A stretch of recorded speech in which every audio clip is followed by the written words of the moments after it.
to my channel. I'm the Mash Trans and you are watching me, baby. Now before we get today's video started, I just want to give a quick what's up to my peeps and a diabolical middle finger to the creeps. You know who you are. Alright you guys, so welcome back. It is Tuesday evening. I didn't even have any plans on making a video. I was just sitting in the bed minding my own business and the spirit tapped me on the shoulder and said, Mash Trans, if you don't get up in there and make a video, you better. So when the spirit threatens you, girl, you got to answer the spirit. So I'm here. The struggle is real. I can barely breathe through this mask. That's why you guys sometimes see me, sort of moving it. It's just me trying to open up that air passage so I can actually breathe. In addition to that, I have nerve to put on this waist trainer. Ladies, why do we do this to ourselves? Why? Like, it's not like men are running around for, 12 hours a day putting on penis enlargers on the behalf of women. So why do we do this? But guess what? It ain't going nowhere. I'm going to do all that complaining, and this waist trainer is going to stay right where it is. All right, so let's talk about Keyshia Cole. So her mother passed away on Sunday, I believe, which was her 61st birthday. 61 is young, right? I know when you're 20, 61 doesn't seem very young, but you still have a lot of living left to do at 61. 61 is right about the age you're supposed to start looking forward to retirement and really enjoying all of the fruits of your labor. So it's just really sad to see that she passed away. The mother's name is Frankie, by the way. I don't know if I said that or not. But anyway, Frankie passed away on Sunday on her 61st birthday. For those of you who remember the show, Keyshia Cole, the way it is, Frankie was legendary for a one-liner. That man down line, I can't tell you how often me and my friends use that line. So she just left an indelible impression upon me, and I'm sure so many other people. As a fan, I love Frankie, but I'm sure being Frankie's child was probably a very difficult thing to be. But she's finally at peace. So again, my condolences to Keyshia Cole, Nefertaria, everyone else, all of Frankie's other children. I know it's a very sad time, but again, we're sending thoughts, prayers, well wishes, and positive vibes. All right, so let's move on from that, and let's talk about Detroit. Y'all saw the video I posted about maybe 3 or 4 days ago where the guy got dragged through the salon by his dreadlocks. When I say dragged, he didn't get dragged, he got drugged, okay? G-U-R-G-G-E-D, he got drugged. Because there's a difference between a drag and a drug. He got drugged. Like, they took him through that salon like a Swiffer wet jet. Like, they were mopping the floor with it. I mean, they literally treated him like he was a caveman's wife. But let me tell you something. You know who the secret hero is in this whole story? Nope, it ain't Bianca. It's not Bianca. Bianca did her thing too. The real hero of this story is that young man's hair follicles. I don't know what type of hair conditioning, what strengthener he uses on those follicles, but Bianca may have given him a second career. He needs to go ahead, create himself a YouTube channel, because that video is testimonial.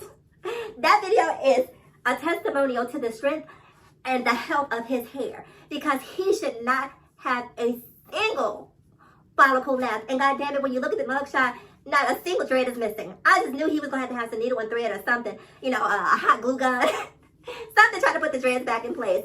But not a single dread is missing. But take a look at the video and then come back and we'll talk a little bit more. 15-year-old Michael Tolbert now charged for stealing a Benz and taking it on a joyride throughout Detroit for 3 days. It turns out that Tolbert has done this before, caught at just 17 years old stealing cars out of the suburbs. I'm glad he's in jail.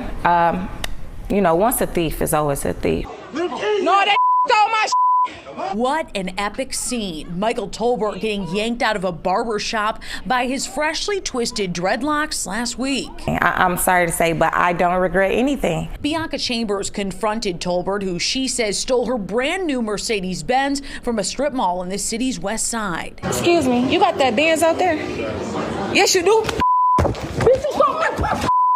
Her story, that phrase gone viral, spelled out on her shirt. Okay. Say, excuse me, you got that Benz outside? Bianca able to track Tolbert for 3 days using social media breadcrumbs as he picked up women, even got the Benz detailed. Y'all, oh my God. Y'all, I see my car.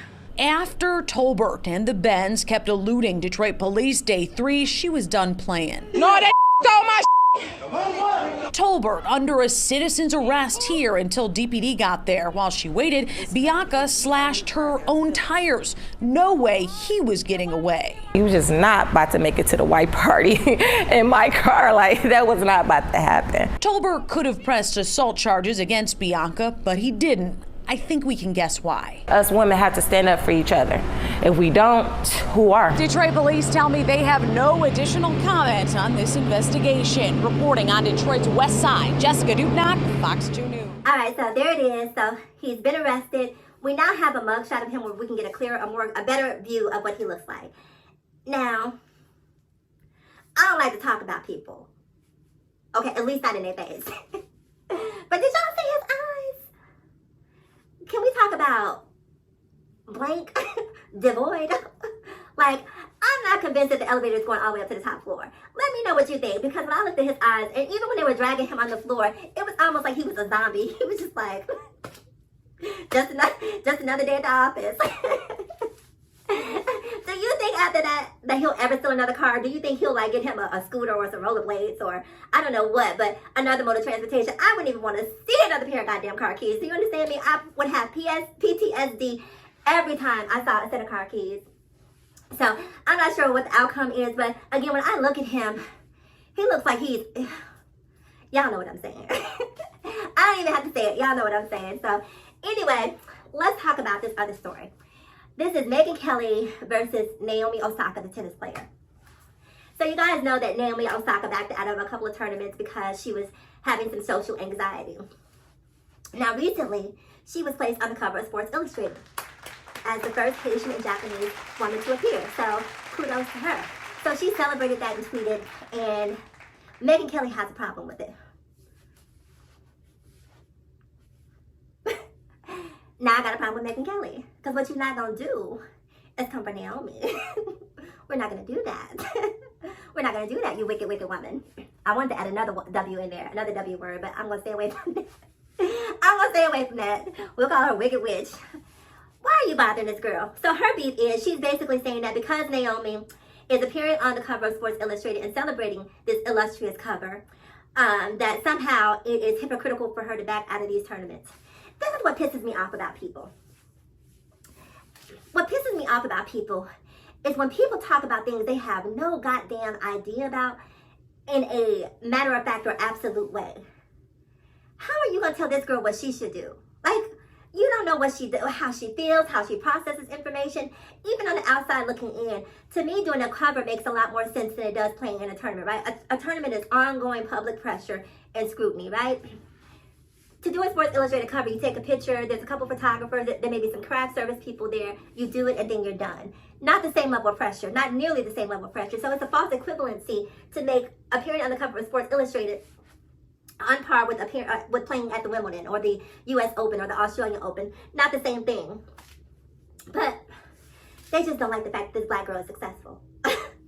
They don't like the fact that this black girl is out there kicking ASS and taking names. They don't like the fact that not only is she kicking ASS and taking names, she's been kicking ASS and taking names to the point where she's like, you know what? I can take a break. I feel pressure. I feel anxiety, and my mental health takes precedence over any tournament. So y'all go ahead and y'all have that. I'll be over here, you know, taking care of my mental health and well-being. And they don't like that. They want her to be, see, this is what got Britney where Britney is. This is why Britney is fighting for to end her conservatorship. Because people out there talking and putting all this pressure on Britney to be who they want Britney to be and not simply allowing this woman to be. Naomi is smart. We don't want to see Naomi out here bald-headed with umbrellas tearing up people's cars that don't belong to her.